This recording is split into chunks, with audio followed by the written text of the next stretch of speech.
You are Barry Steak Fries, Nate Drake lookalike, coin collector, and experimental technology thief. Bored of his life in the secret underground laboratory, Barry makes a one-way bid for freedom. He's doomed, of course, but don't tell him.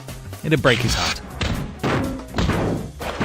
One of the few iPhone apps to make the jump to PlayStation Minis, Half-Brick Studios' Jetpack Joyride suddenly looks like a contender for the platform's crown, with multiple iPhone Game of the Year awards proudly displayed on its iTunes page. The question is, does it make the jump to PS3, Vita, and PSP well? For the most part, yes. Yes, it does. If you've ever played iCopter or spent an afternoon at work browsing Flash game sites, you'll be familiar with the concept. Barry must travel to the right, avoid obstacles, and collect items by flying with his jetpack, getting as far as possible until he gets caught out. The obstacles in question are electric fences that are either static or spinning and are never in the same place.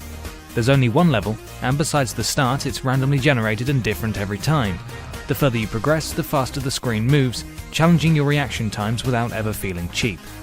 Projectiles spice up the gameplay nicely, and dodging both these and the fences is a real challenge, especially as the level speeds up. However, help isn't far away. Occasionally you'll come across a vehicle power-up, which spawns one of the handful of preset rides.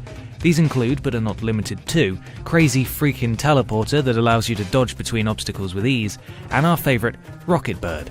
Clearly poking fun at their rivals Rovio, Rocket Bird resembles a character from mega hit Angry Birds, and excretes dollar bills as it flies.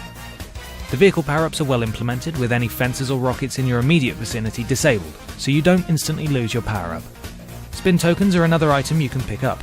These can be invested in the slot machine at the end of each attempt, which rewards you with extra goodies. The prizes vary greatly, from extra coins, a power-up to aid your next run, a bomb that fires your limp body another 200 meters or so, and a one-use ability that allows you to continue your run. Coins do play a role aside from adding to your score.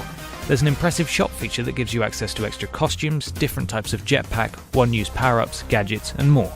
With an average coin per attempt of about 150, and with some items costing over 50,000 coins, it's clear that it was designed with iTunes microtransactions in mind. The misleadingly titled missions are really just challenges that task you with high-fiving scientists, sliding on your face, and other similarly veined requests. Each challenge is worth up to 3 stars, which act as XP. Gaining levels requires a certain amount of stars, and we found this feature to be a driving force for replayability.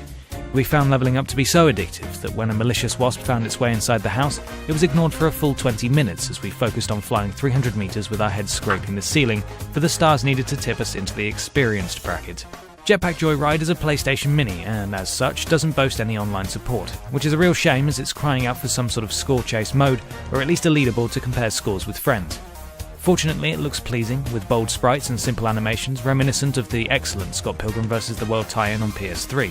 Jetpack Joyride would be far more appealing as a PSN title, complete with trophies, online support and leaderboards, but as PlayStation Minis go, it's not to be missed. The bite-sized gameplay is perfectly suited to portable play, which makes it a great title to have installed on your Vita or PSP.